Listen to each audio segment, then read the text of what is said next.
মূসা আলাইহিস সালাম জন্ম নেওয়ার পরে মূসার মায়ের দিলের মধ্যে ভয়। এই সন্তানের সংবাদ যদি ফিরাউন জানতে পারে, এই সন্তানের সংবাদ যদি পুলিশ সেনাবাহিনী জানতে পারে, সন্তান তো আমার কাছ থেকে ছিনায় নেবে, সন্তানকে তো হত্যা করবে। বলেন তো মূসা আলাইহিস সালামের মায়ের দিলের এই খবর আমার আল্লাহ জানেন না জানেন না? আল্লাহ পাক হযরতে মূসার মাকে জানায় দেন, ওয়া আওহা ইলা উম্মি মূসা আন আরদিঈ, ও মূসার মা, সন্তান তোমাকে দান করলাম আমি আল্লাহ জানায় দিলাম, তুমি তোমার সন্তানকে দুধ পান করাও। মূসার মা হযরতে মূসা আলাইহিস সালামকে দুধ পান করে, কিন্তু দিলের থেকে ভয় যায় না, দিলের মধ্যে শঙ্কা থেকেই গেছে। আল্লাহ পাক আবারও জানায় দেন, মূসার মা, ফাইদা খিফতি আলাইহি ফালকিহি ফিল ইয়াম্মি, ও মূসার মা, এখনো যদি তোর দিলের থেকে ভয় দূর না হয়, শঙ্কা দূর না হয়, ও মূসার মা, তুমি এক কাজ করো, তোমার মূসাকে তুমি দরিয়ার মধ্যে ফেলে দাও, নদীর মধ্যে ফেলে দাও। ভাইরা আমার, 2 দিনের দুগ্ধপুষ্য শিশু, এই শিশুকে যদি নদীর মধ্যে ফেলে দেওয়া হয়, জাগতিক দৃষ্টিতে আমরা দেখি এ তো বাঁচার কথা না, কি বলেন? কিন্তু বাঁচানোর মালিক কে? জোরে বলা লাগবে। বাঁচানোর মালিক কে? মারার মালিক কে? বাঁচানোর মালিক যে আল্লাহ, মারার মালিক ওই আল্লাহ। আল্লাহ পাক ডাক দিয়া বলে, দরিয়ার মধ্যে ফেলে দে, লা তাখাফি ওয়া লা তাহজানি, ও মূসার মা, ভয় পেও না, চিন্তা করিও না, ইন্না রাদ্দুহু ইলাইক, আমি আল্লাহ তোমার মূসাকে তোমার কাছে ফিরায় দেব। শুধু ফিরাবই না, ওয়াজাইলুহু মিনাল মুরসালিন, এই ছোট্ট বাচ্চাকে আমি আল্লাহ নবী বানাবো, রিসালাত দেব, রাসূল বানাবো, ওরে দিয়ে এই দাঙ্গারে খতম করব। ভাইরা আমার, মূসার মায়ের দিলে আর কোনো ভয় নেই, সব ভয় দূর হয়ে গেছে। বাঁচানোর মালিক যে আল্লাহ, সেই আল্লাহ কই ফেলা, আমি বাঁচাবো। হযরতে মূসা আলাইহিস সালামকে প্যাকেট করে দরিয়ার মধ্যে ছেড়ে দিল। মূসা আলাইহিস সালাম যায়, ভাসতে ভাসতে যায়, ভেড়বে তো ভেড়বে একেবারে ফিরাউনের ঘাটে। ভাইরা আমার, ফিরাউন এই বাচ্চাটাকে নিয়ে তার অন্দর মহলের মধ্যে চলে গেল। ভাইরা আমার, অন্দর মহলের মধ্যে নিয়ে মনে করতেছে এর মধ্যে কি না কি আছে। ডাকছে ফিরাউনের স্ত্রী আসিয়াকে, আসিয়া আসো আসো, কি পাইছি দেখো। স্ত্রীর সামনে যখন প্যাকেটটা খুললো, বাক্সটা খুললো, তাকায় দেখে এর মধ্যে কোনো হীরা জহরত না, কোনো মণিমাণিক্য না, এর মধ্যে একটা ফুটফুটে সন্তান। এমন ফুটফুটে সন্তান, যেই সন্তানের সৌন্দর্য চাঁদের চেয়ে সৌন্দর্য। যত নবী আল্লাহ বানাইছিলেন, যেই নবীকে যেই জামানায় আল্লাহ দিছিলেন, ওই জামানার সবচেয়ে সুন্দর করে আল্লাহ ওই নবীকে বানাইছিলেন। মূসা আলাইহিস সালাম, ছোট্ট মূসার দিকে ফিরাউনও তাকাইল, আসিয়াও তাকাইল। আমি যে কথাটার জন্য এত লম্বা ইতিহাস বলতেছি, মূল পয়েন্ট এখানে, খুব ভালো করে শোনেন। এর থেকে আল্লাহ পাক আমাদেরকে শিক্ষা দিচ্ছেন, ফিরাউনও তাকাইছে, আসিয়াও তাকাইল, কিন্তু 2 জনের নজর একরকম ছিল না। 2 জনের নজর একরকম ছিল না। ফিরাউন দেখার সাথে সাথে বলতেছে, আসিয়া, এই মনে হয় সেই সন্তান। চোরের মন পুলিশ তো, ওই যে রাজ্য তছনছ করবে, এই মনে হয় সেই সন্তান। আসিয়া, ওরে আমার কাছে দিয়ে দিয়ে আমি জবাই করে মেরে ফেলি। আসে এক দাবর দিয়ে বলতেছে, এত সন্তান মাল্লা তার মধ্যে পড়ে নাই? নিজেরে খোদাই দাবি করতে পারো, একটা সন্তান জন্ম দেওয়ার মুরুদ নেই, আবার খোদা হইছে কি কর?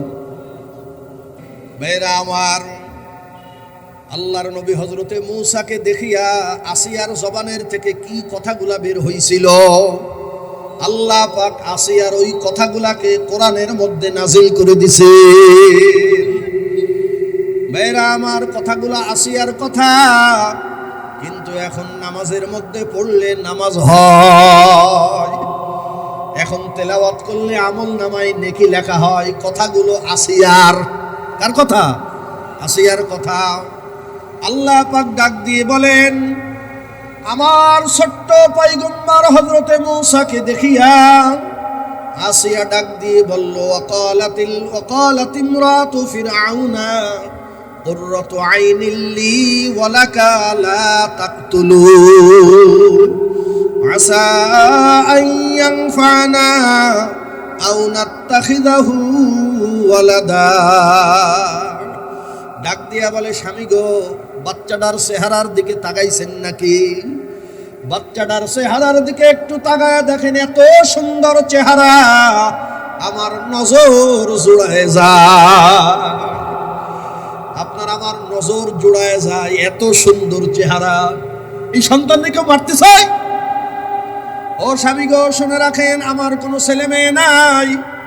জগতের সন্তানেরা তার মাকে মা বলিয়া ডাক দেয়, মায়ের কলিজা ঠান্ডা হয়। আমাকে কেউ মা বলে ডাক দেয় না। আমি এই সন্তানকে লালন পালন করবো, এরে বড় বানাবো।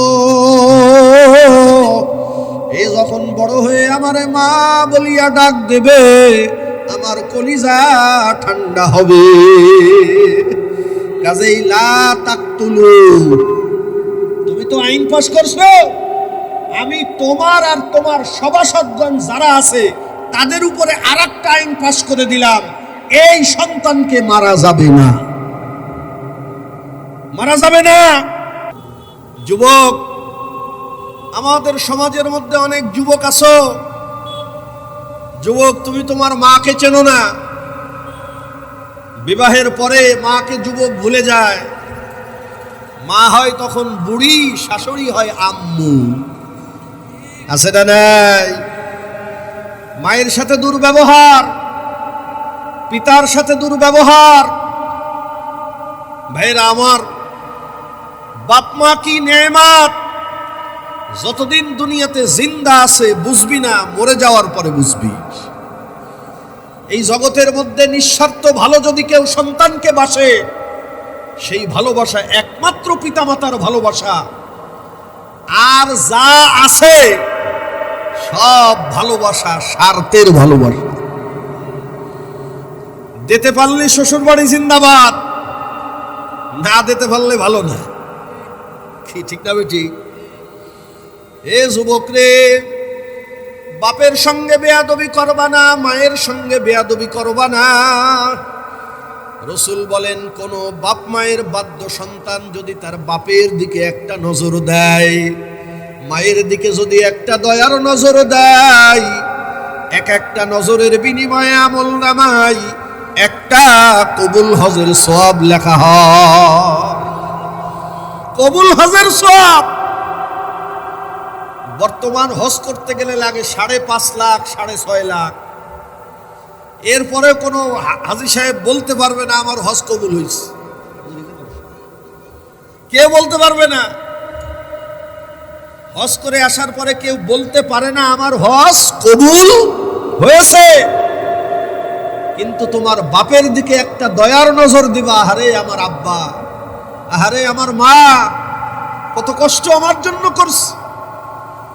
নবী বলেন, তুমি একটা নজর দেবা, এই এক নজরের বিনিময়ে তোমার আমল নামার মধ্যে একটা কবুল হজ, যেই হজ মাওলার দরবারে কবুল হয়ে গেছে, এই রকম একটা কবুল হজের সওয়াব সন্তান তোমার আমল নামায় আল্লাহ দিবে।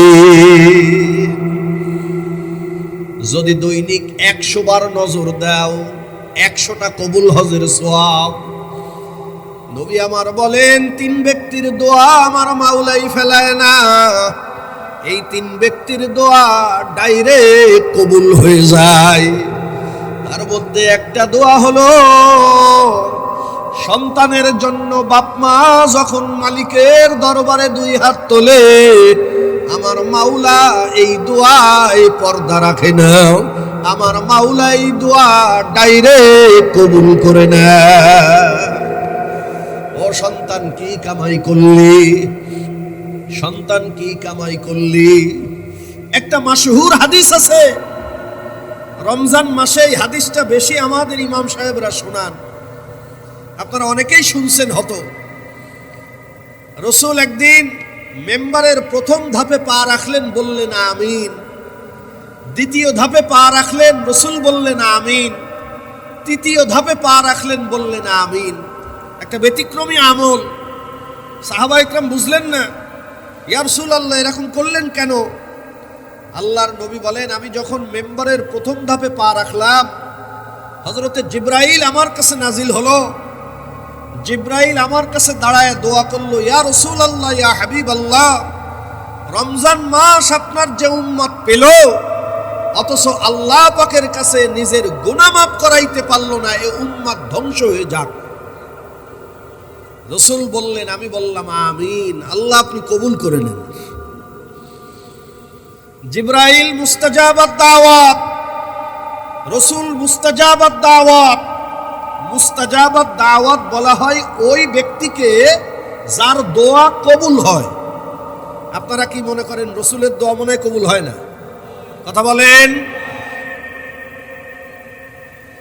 বলে আমি দ্বিতীয় ধাপে যখন পা রাখলাম, জিবরাইল আমার কাছে দাঁড়ায় বলল, ইয়া রাসূলুল্লাহ, ইয়া হাবিবাল্লাহ, আপনার উম্মত যদি তার বাপ মা দুজনকে পেল অথবা দুজনের একজনকে পেল, খেদমত করে সন্তুষ্ট করে জান্নাত কামাই করতে পারল না, ও উম্মত ধ্বংস হয়ে যাক।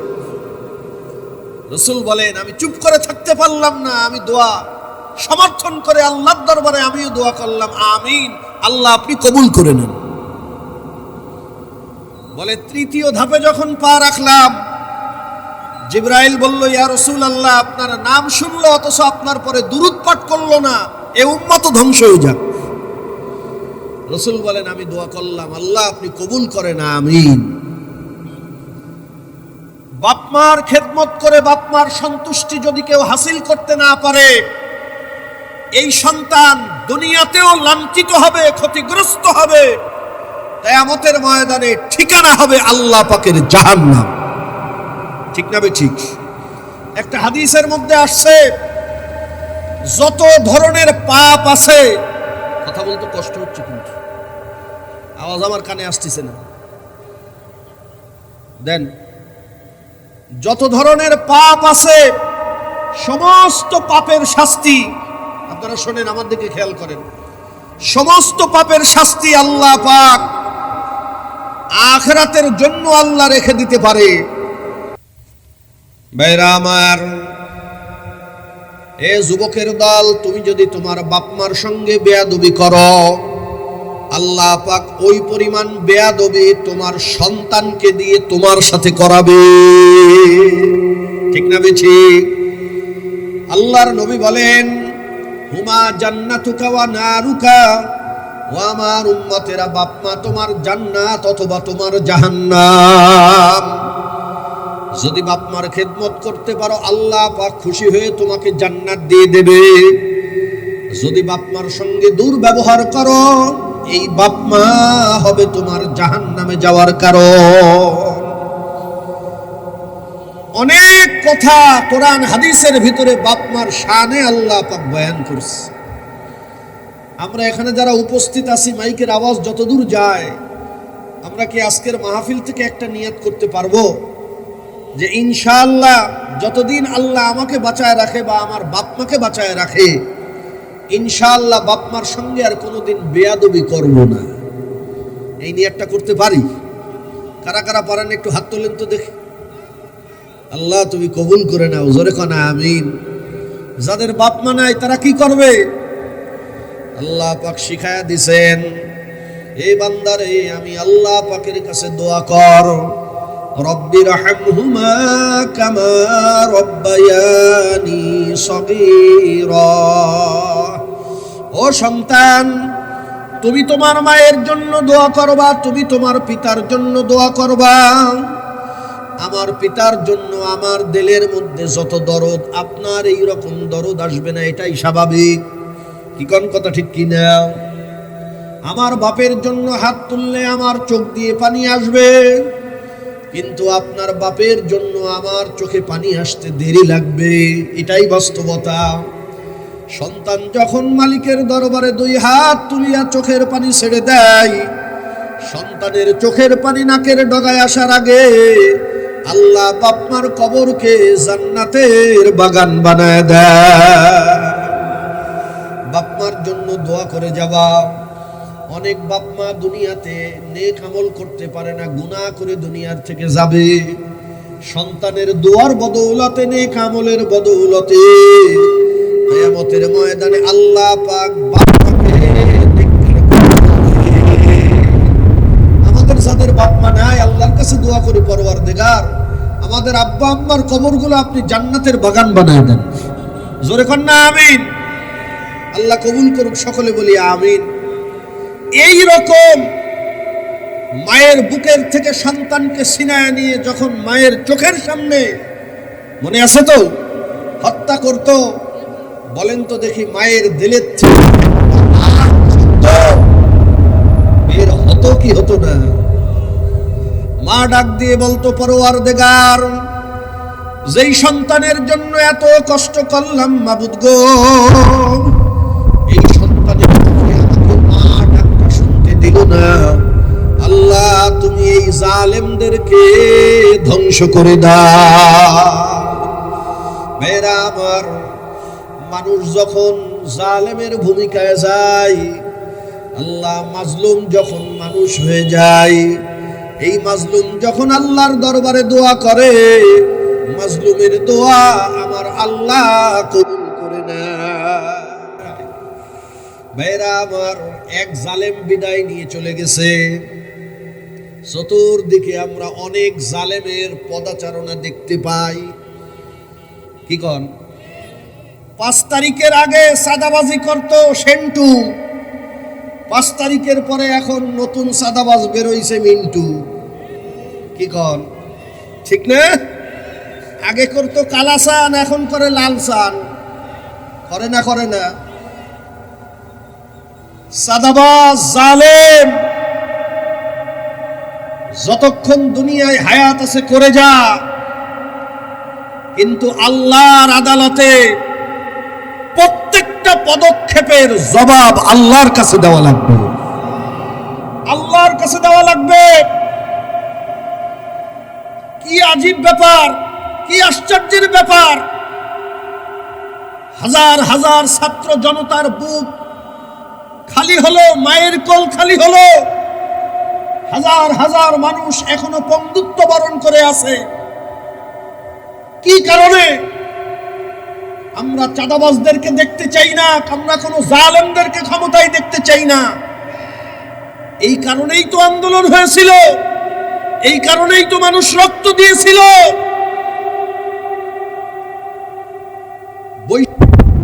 এই শয়তানি চক্রান্ত সব সময় দুর্বল, সব সময় কি দুর্বল। চাঁদাবাজের সামনে শক্ত হয়ে দাঁড়াবেন, সংঘবদ্ধভাবে দাঁড়াবেন। কোন চাঁদাবাজের ঠাঁই বাংলার জমিনে হবে না। কোন চাঁদাবাজকে আমরা আর দেখতে চাই না। চাঁদাবাজি করতে আসলে এলাকার সবাই মিলে খাম্বার সাথে বেঁধে রাখবেন, উত্তম মাধ্যম দিয়ে ছেড়ে দেবেন। হোক সে যে হোক না কেন, যত বড় লিডার হোক না কেন, আমরা কোন চাঁদাবাজদেরকে আমরা বাংলাদেশে আর দেখতে চাই না। এমন একটা বাংলা চাই, যেই বাংলা হবে চাঁদাবাজ মুক্ত বাংলাদেশ। আপনারা চান না? চান না? সোচ্চার থাকবেন, ভয় পাবেন না। দুনিয়াতে বাঁচার জন্য আসি নাই, আসছি একদিন, মরবো একদিন। তোর মতো চাঁদাবাজকে সালাম দেওয়ার জন্য নাই, তোর মতো চাঁদাবাজকে গোনার সময় নাই। কথা কয় না? পারবেন না? পারবেন না? একটা হুঙ্কার দেবেন, দেখবেন ও চাঁদাবাজ জিন্দেগিতে আর আসবে না আপনার সামনে, জীবনেও আর আসবে না। আমরা এদেশে ভেসে আসি নাই, তুমিও দেশের নাগরিক, আমিও দেশের নাগরিক। কথা কন না? ঠিক না বেঠে? সংঘবদ্ধভাবে থাকবেন। কোন চাঁদাবাজের স্থান বাংলাদেশের জমিনে আর হবে না ইনশাআল্লাহ। ভাইরা আমার, এইভাবে চলতেছে। মুফাসসিরিন ইকরাম লেখেন, একজন দুইজন না, 70,000 নবজাতককে ফেরাউন তৎকালে জবাই করে হত্যা করেছিল। উদ্দেশ্য ছিল একটা, আল্লাহর নবী হযরতে মূসাকে দুনিয়াতে আসতে দেবে না। আপনারা বলেন তো দেখি, আল্লাহ পাক যাকে আনবে, ফেরাউন কেন সারা দুনিয়া মিলেও ঠেকাইতে পারবে? আল্লাহ পাক ডাক দিয়ে বলতেছেন, ফেরাউন আমার নবীকে আসতে দিবি না? আমি আল্লাহ তো আমার নবীকে আনবই আনবো, তোর ঘরের মধ্যে লালন করব। আল্লাহ পারেন না? পারেন না? মেয়েরা আমার, আল্লাহ পাকের কুদরতে হযরতে মূসা দুনিয়ায় আগমন করলেন। মূসা আলাইহিস সালাম জন্ম নেওয়ার পরে মূসার মায়ের দিলের মধ্যে ভয়। এই সন্তানের সংবাদ যদি ফিরাউন জানতে পারে, এই সন্তানের সংবাদ যদি পুলিশ সেনাবাহিনী জানতে পারে, সন্তান তো আমার কাছ থেকে ছিনায় নেবে, সন্তানকে তো হত্যা করবে। বলেন তো, মূসা আলাইহিস সালামের মায়ের দিলের এই খবর আমার আল্লাহ জানেন না? জানেন না? আল্লাহ পাক হযরতে মূসার মাকে জানায় দেন, ওয়াওহা ইলা উম্মি মূসা আন আরদিঈ। ও মূসার মা, সন্তান তোমাকে দান করলাম আমি আল্লাহ জানায় দিলাম, তুমি তোমার সন্তানকে দুধ পান করাও। মূসার মা হযরতে মূসা আলাইহিস সালামকে দুধ পান করে, কিন্তু দিলের থেকে ভয় যায় না, দিলের মধ্যে শঙ্কা থেকেই গেছে। আল্লাহ পাক আবারও জানায় দেন, মূসার মা, ফাইদা খিফতি আলাইহি ফালকিহি ফিল ইয়াম্মি। ও মূসার মা, এখনো যদি তোর দিলের থেকে ভয় দূর না হয়, শঙ্কা দূর না হয়, ও মূসার মা, তুমি এক কাজ করো, তোমার মূসাকে তুমি দরিয়ার মধ্যে ফেলে দাও, নদীর মধ্যে ফেলে দাও। ভাইরা আমার, 2 দিনের দুগ্ধপুষ্য শিশু, এই শিশুকে যদি নদীর মধ্যে ফেলে দেওয়া হয়, জাগতিক দৃষ্টিতে আমরা দেখি এ তো বাঁচার কথা না, কি বলেন? কিন্তু বাঁচানোর মালিক কে? জোরে বলা লাগবে। বাঁচানোর মালিক কে? মারার মালিক কে? বাঁচানোর মালিক যে আল্লাহ, মারার মালিক ওই আল্লাহ। আল্লাহ পাক ডাক দিয়া বলে, দরিয়ার মধ্যে ফেলে দে। লা তাখাফি ওয়া লা তাহজানি। ও মূসার মা, ভয় পেও না, চিন্তা করিও না। ইন্না রাদ্দুহু ইলাইক। আমি আল্লাহ তোমার মূসাকে তোমার কাছে ফিরায় দেব। শুধু ফিরাবই না, ওয়াজাইলুহু মিনাল মুরসালিন। এই ছোট্ট বাচ্চাকে আমি আল্লাহ নবী বানাবো, রিসালাত দেব, রাসূল বানাবো, ওরে দিয়ে এই দাঙ্গারে খতম করব। ভাইরা আমার, মূসার মায়ের দিলে আর কোনো ভয় নেই, সব ভয় দূর হয়ে গেছে। বাঁচানোর মালিক যে আল্লাহ, সেই আল্লাহ কই ফেলা, আমি বাঁচাবো, কি কর?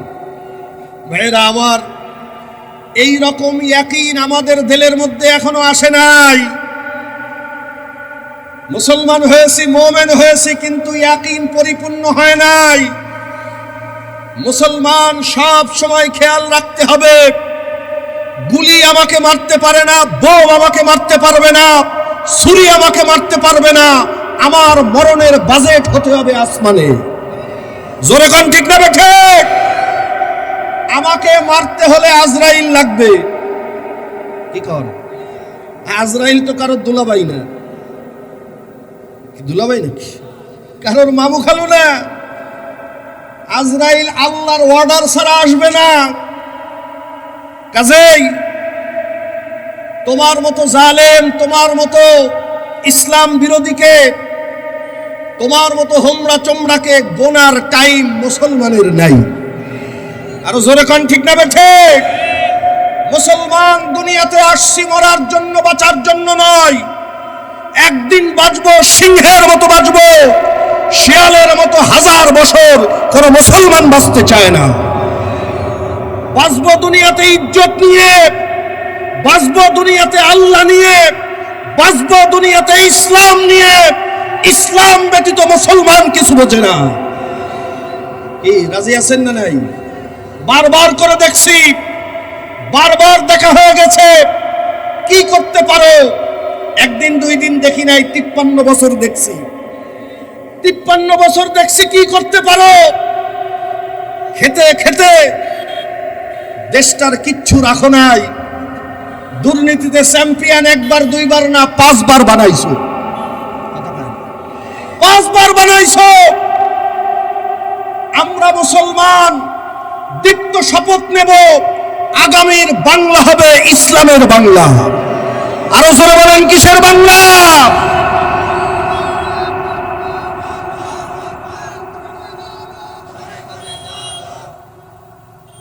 আগামীর বাংলা হবে ইসলামের বাংলা। কোন চোর, ডাকাত, চাঁদাবাজ, লুণ্ঠনকারী বাংলার মানুষ আর তাদেরকে চায় না। আপনারা রাজি আছেন? ইসলাম দিয়ে দেশ চলুক, রাজি আছেন সবাই? কারা কারা রাজি আছেন? আল্লাহু আকবার, আলহামদুলিল্লাহ। হাত নামাই। নির্বাচনের সময় ইসলাম নিয়ে যারা আসবে, ভোট তাদেরকেই দেব। এই রাজি আছি না? ভোট তাদেরকেই দেব। যারা ইসলাম নিয়ে নাই, আমরা মুসলমানও তাদের সাথে নাই। সহজ কথা। বারবার দেখছি আর দেখতে চাই না।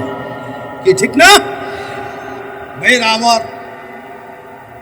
হযরত মূসা আলাইহিস সালামকে প্যাকেট করে দরিয়ার মধ্যে ছেড়ে দিল। মূসা আলাইহিস সালাম যায়, ভাসতে ভাসতে যায়। ভেড়বে তো ভেড়বে একেবারে ফেরাউনের ঘাটে। ভাইরা আমার, ফেরাউন এই বাচ্চাটাকে নিয়ে তার অন্দর মহলের মধ্যে চলে গেল। ভাইরা আমার, অন্দর মহলের মধ্যে নিয়ে মনে করতেছে এর মধ্যে কি না কি আছে। ডাকছে ফেরাউনের স্ত্রী আসিয়াকে, আসিয়া আসো আসো, কি পাইছি দেখো। স্ত্রীর সামনে যখন প্যাকেটটা খুললো, বাক্সটা খুললো, তাকায় দেখে এর মধ্যে কোনো হীরা জহরত না, কোনো মণিমাণিক্য না। এর মধ্যে একটা ফুটফুটে সন্তান, এমন ফুটফুটে সন্তান যেই সন্তানের সৌন্দর্য চাঁদের চেয়ে সৌন্দর্য।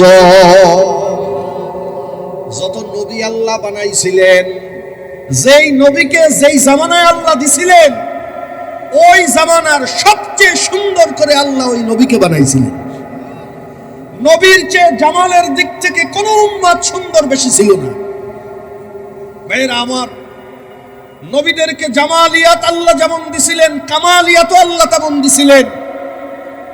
আল্লাহ পাক রব্বুল আলামিন জামানার শ্রেষ্ঠ সুন্দর করে আল্লাহ তার পয়গম্বরদেরকে বানাইছে। মূসা আলাইহিস সালাম, ছোট্ট মূসা, মূসার দিকে ফেরাউনও তাকাইল, আসিয়াও তাকাইল। আমি যে কথাটার জন্য এত লম্বা ইতিহাস বলতেছি, মূল পয়েন্ট এখানে খুব ভালো করে শোনেন। এর থেকে আল্লাহ পাক আমাদেরকে শিক্ষা দিচ্ছেন। ফেরাউনও তাকাইছে, আসিয়াও তাকাইল, কিন্তু দুইজনের নজর একরকম ছিল না। দুইজনের নজর একরকম ছিল না। ফেরাউন দেখার সাথে সাথে বলতেছে, আসিয়া এই মনে হয় সেই সন্তান। চোরের মন পুলিশ পুলিশ তো, ওই যে রাজ্য তছনছ করবে, এই মনে হয় সেই সন্তান। আসিয়া ওরে আমার কাছে দিয়ে দিয়ে আমি জবাই করে মেরে ফেলি। ভাইরা আমার, ও ফেরাউন হইতে পারে, প্রেসিডেন্ট হইতে পারে, ওর প্রেসিডেন্টগিরি, ওর ক্ষমতা জনগণের সামনে চলে, ঘরের বোর সামনে কিন্তু চলে না। যত মেম্বার, চেয়ারম্যান, এমপি, মন্ত্রী আছে, সব মন্ত্রিত্বগিরি, এমপিত্বগিরি, চেয়ারম্যানগিরি জনতার সামনে, ঘরে ম্যাডামের সামনে সব ভিজে বিড়াল। কি ঠিক না বেঠিক? ফেরাউনের অবস্থাও তাই। ফেরাউন যখন এই কথা বলছে, আসিয়া দিছে এক দাবড়। আসিয়া এক দাবড় দিয়ে বলতেছে, এত সন্তান মাল্লা, তার মধ্যে পড়ে নাই? নিজেরে খোদাই দাবি করতে পারো, একটা সন্তান জন্ম দেওয়ার মুরুদ নেই, আবার খোদা হইছে। কি কর বিটি মানুষের কথা, এ সহ্য করা যায় না, শোনাও যায় না। কি ঠিক না? এই কথাবার্তা এরকম, কারণ আল্লাহ বানাইছেই তো এরকম হাত দিয়ে। এই পুরুষের ধৈর্য ধারণ করতে হবে, অনেকে পারে না, দেয় বানান। মারামারি করা যাবে না। মেয়ে লোকের গায়ে হাত দেয় যারা কাপুরুষ, তারা মার দেওয়া যাবে না। এটারে আপনি যত শাসন করবেন ভেঙে যাবে, আবার শাসন ছাড়া রাখবেন মাথার ভরে উঠবে। বুঝায় শোনায়, আদর দিয়ে, কঠোর হয়ে, সব রকম করে তাল মিলিয়ে চলতে হবে। ঠিক আছে তো মেয়েরা আমার? আল্লাহর নবী হযরতে মূসাকে দেখিয়া আসিয়ার জবানের থেকে কি কথাগুলা বের হইছিল, আল্লাহ পাক আসিয়ার ওই কথাগুলাকে কোরআনের মধ্যে নাজিল করে দিছে। মেয়েরা আমার, কথাগুলা আসিয়ার কথা, কিন্তু এখন নামাজের মধ্যে পড়লে নামাজ হয়, এখন তেলাওয়াত করলে আমল নামায় নেকি লেখা হয়। কথাগুলো আসিয়ার। কার কথা? আসিয়ার কথা। আল্লাহ পাক ডাক দিয়ে বলেন, আমার ছোট্ট পয়গম্বর হযরতে মূসাকে দেখিয়া আসিয়া ডাক দিয়ে বলল, ওয়াকালাত ইমরাতু ফিরআউনা কুররাতু আইনিল লি ওয়া লাকা লা তাকতুলুন আসা আন ইয়ানফানা আও নাত্তাখিযাহু ওয়ালাদা। ডাক দিয়া বলে, স্বামী গো, বাচ্চাটার চেহারার দিকে তাকাইছেন নাকি? বাচ্চাটার চেহারার দিকে একটু তাকায় দেখেন, এত সুন্দর চেহারা, আমার নজর জুড়ায় যায়। আপনার আমার নজর জুড়ায় যায়, এত সুন্দর চেহারা। এই সন্তানকে কেউ মারতে চায়? ও স্বামী গো, শুনে রাখেন, আমার কোনো ছেলে মেয়ে নাই। জগতের সন্তানেরা তার মাকে মা বলিয়া ডাক দেয়, মায়ের কলিজা ঠান্ডা হয়। আমাকে কেউ মা বলে ডাক দেয় না। আমি এই সন্তানকে লালন পালন করবো, এরে বড় বানাবো। এ যখন বড় হয়ে আমারে মা বলিয়া ডাক দেবে, আমার কলিজা ঠান্ডা হবে। কাজেই লা তাকতুলু, তুমি তো আইন পাস করছো, আমি তোমার আর তোমার সভাসদগণ যারা আছে তাদের উপরে আরেকটা আইন পাস করে দিলাম, এই সন্তানকে মারা যাবে না, মারা যাবে না। এখন ফেরাউনের পাওয়ার তো শেষ। আল্লাহ পাক ডাক দিয়ে কয়, কিও ফেরাউন, দুনিয়াতে আসতেই দিবি না? আমি আল্লাহ তো আনলাম, তোর ঘরের মধ্যে ঢুকাই দিলাম। আল্লাহ পাক বলেন, ওয়াহুম লা ইয়াশউরুন। গর্দব, বোকা, গবেট, তুই তো টেরও পাইলি না, আমি তো ঢুকাই দিস। ভাইরা আমার, আল্লাহর নবী হযরতে মূসাও দুনিয়াতে নাই, ফেরাউনও নাই, আসিয়াও নাই, কিন্তু বলেন তো এই ঘটনা কোরআনের মধ্যে আছে না নাই? সূরা কসাস খুলিয়া দেখবেন, আমার কথা না, আল্লাহ পাকের কথা। কিয়ামত পর্যন্ত এই ঘটনা থাকবে না, থাকবে না। কেন আল্লাহ জানায়া দিলেন? আল্লাহ পাক জানায়া দিচ্ছেন, ও আমার বান্দারা ভালো করে শুনে রাখো, কিয়ামত পর্যন্ত জগতের মধ্যে আমার নবী মূসা থাকবে না। কিন্তু মূসা থাকবে না, মূসার উত্তরসূরি জগতে থাকবে। বলেন তো মুসার উত্তরসূরি কারা? আপনারা? মুসার উত্তরসূরি ইঞ্জিনিয়ারেরা? জোরে কন। মুসার উত্তরসূরি হলো হক্কানি ওলামায়ে কেরাম। মুসার উত্তরসূরি কারা? মুখ খুলে বলেন কারা? হক্কানি ওলামায়ে কেরাম। নবীরা দুনিয়াতে নাই, কিন্তু নবীদের ওয়ারেস জগতের মধ্যে আছে, ঠিক না? এই নবীদের ওয়ারেস আলেমদের সঙ্গে, মসজিদের ইমামের সঙ্গে, মসজিদের খতিবের সঙ্গে, মাদ্রাসার ওই যে মক্তবে বসিয়া বসিয়া আলিফ বা পড়াই যে হুজুর, আল্লাহু আকবার, এই আলেম কিয়ামত পর্যন্ত দুনিয়াতে থাকবে। এই আলেমের সঙ্গে যারা বেয়াদবি করবা, ফেরাউনের মতো কপাল পড়বে। জোরে কর, ঠিক না ঠিক? আলেমের দিকে মোহাব্বতের নজর দিবা, আসিয়ার মতো তাকদীর আল্লাহ পাক খুলে দেবে। আসিয়ার তাকদীর আল্লাহ এমন খুলে দিয়েছিল, দুনিয়ার থেকেই আল্লাহর জান্নাত দেখে বিদায় নিছিল। দুনিয়ার থেকেই জান্নাত দেখে তারপরে বিদায় নিছে। ভাইরা আমার, পয়গম্বরকে মোহাব্বতের কারণে আল্লাহ এই ফজিলত তাকে দিয়েছে। উলামায়ে কেরাম, ভাইরা আমার, বাংলাদেশ ব্রিটিশদের থেকে নিয়ে শুরু করে 5ই আগস্ট পর্যন্ত 2024 সবচেয়ে বৈষম্যের শিকার হয়েছে উলামায়ে কেরাম।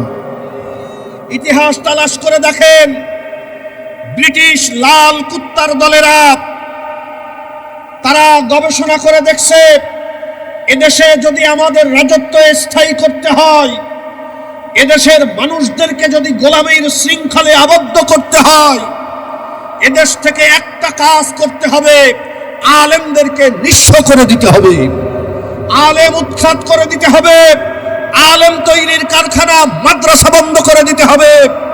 যদি আলেম সমাজে না থাকে, মাদ্রাসা যদি সমাজের মধ্যে না থাকে, এদেরকে আমরা 1000 বছর গোলাম বানায় রাখতে পারবো, এদের প্রভু আমরা সাজবো, জিন্দেগিতে এরা স্বাধীনতা পাবে না।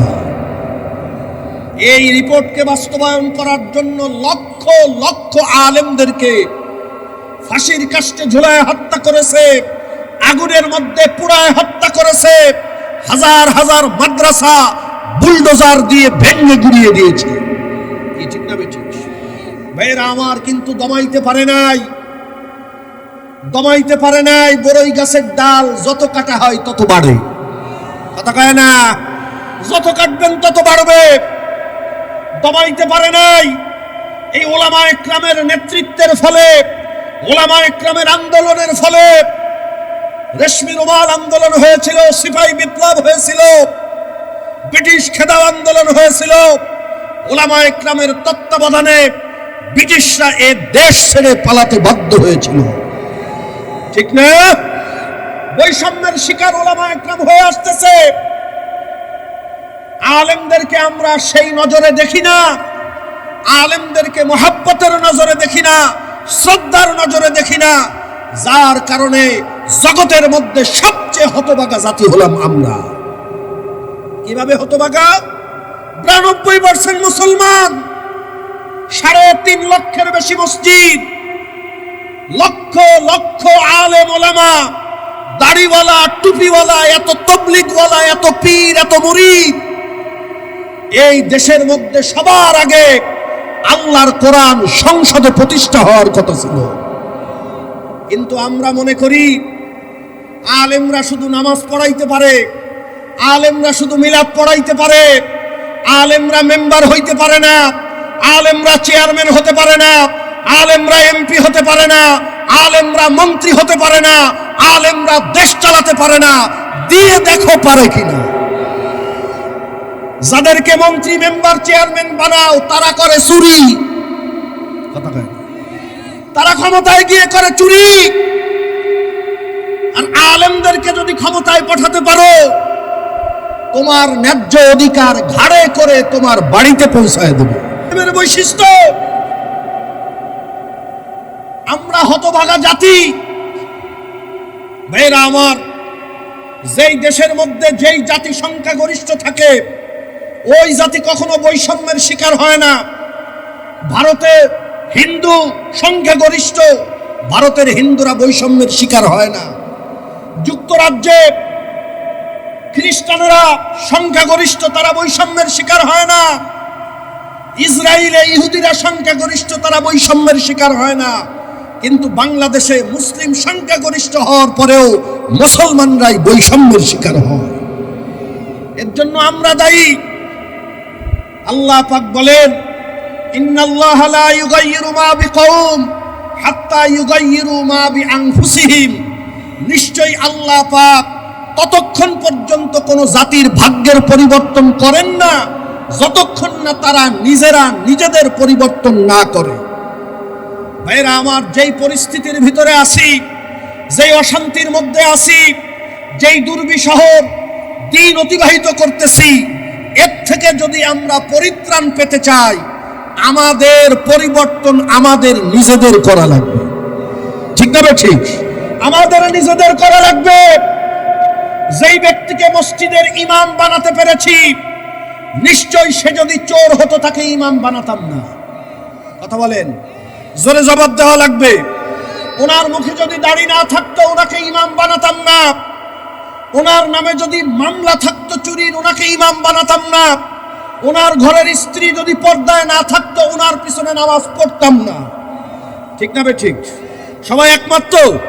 ভাইরা আমার, তাহলে বোঝা যায় ইমামত যে জিনিস, এই জিনিস কিছু কোয়ালিটি থাকা লাগে তার ভিতরে। ইমাম হতে হলে তার ভিতরে কিছু গুণ থাকা লাগে, যেই গুণের গুলো আমি বললাম। অর্থাৎ ইমাম চোর হইতে পারবে না। কি কথা কয়? ইমাম মিথ্যাবাদী হতে পারবে না। ইমাম গাঁজাখোর হইতে পারবে না। হ্যাঁ, মাঝে মাঝে বোতল খাইতে পারবে, পারবে। মদ নিয়ে, নারী নিয়ে আমোদ প্রমোদ মাঝে মাঝে ক্লাবে যায় করতে পারবে। ওকে, পারবে না? তাহলে এগুলা যদি কারোর মধ্যে থাকে, তার ইমামাত নষ্ট হয়ে যায়। ঠিক না ঠিক? আমি কোরআন হাদিস থেকে বলতেছি না, আপনাদের জাগতিক ফতোয়ার থেকে বলতেছি। আমার স্ত্রী যদি বেপরদায় চলে, কেউ আমাকে ইমাম বানায় আমার পিছনে নামাজ পড়বে না। ও মুসলমান, এইটুকু বোঝো, এর পরের টুকু কেন বোঝো না? মসজিদে যে ইমাম বানানো হয়েছে উনি ইমাম। ইমাম মানে নেতা। মসজিদের নেতা সে যদি চোর হতে না পারে, মসজিদের নেতা যদি গাঁজাখোর না হতে পারে, মসজিদের নেতা যদি দুর্নীতিবাজ না হতে পারে, মসজিদের নেতা যদি মিথ্যাবাদী না হতে পারে, রাষ্ট্রের নেতা চোর হয় কিভাবে? জবাব দেন, জোরে বলেন, ঠিক না ঠিক? রাষ্ট্রের নেতা মদখোর হয় কিভাবে? রাষ্ট্রের নেতা গাঁজাখোর হয় কিভাবে? রাষ্ট্রের নেতা বেনামাজি হয় কিভাবে? মসজিদের ইমাম নির্বাচন করার জন্য যেই গুণগুলো আমরা দেখি, এই গুণগুলো যদি মেম্বারের জন্য দেখতাম, চেয়ারম্যানের জন্য দেখতাম, এমপির জন্য দেখতাম, বাংলাদেশ থাকতো না, জান্নাতের টুকরায় পরিণত হতো। আমরা কপাল পোড়া, আমরা হতভাগা। 500 টাকার জন্য, 1000 টাকার জন্য এই চেতনা আমাদের মধ্যে আসে না। এই চেতনা আসে না। কাজেই পরিবর্তনের সময় এসেছে। নতুন করে আমাদেরকে পরিবর্তিত হতে হবে। আমাদেরকে নিয়াত করতে হবে, ঐক্যবদ্ধ হতে হবে। যার ভিতরে তাকওয়া পরহেজগারি নাই, দিনদারি নাই, আল্লাহ নাই, রসুল নাই, ইমান নাই, নামাজ নাই, যার ভিতরে আল্লাহর ভয় নাই, সে আমার ইমাম মসজিদেরও হতে পারবে না, রাষ্ট্রেরও হতে পারবে না। ঠিক না ঠিক? মসজিদে ইমামতি করতে গেলে যে কোয়ালিটি লাগবে, রাষ্ট্রের ক্ষেত্রে ওই কোয়ালিটি দেখে ভোটটা মেরে দেব, দুনিয়া হয়ে যাবে মসজিদের মতো পবিত্র। পারবেন তো ইনশাআল্লাহ? পারবেন ইনশাআল্লাহ? ইসলামের পক্ষে, আল্লাহ ওয়ালাদের পক্ষে যারা থাকবে, আমাদের ভোটও তাদেরকে আমরা দেব। কারা কারা রাজি আছেন? আল্লাহকে হাত তোলেন। আয় আল্লাহ, আপনি কবুল করে নেন। জোরে খানা আমিন। ওয়া আখিরু দাওয়ানা আলহামদুলিল্লাহি রাব্বিল আলামিন।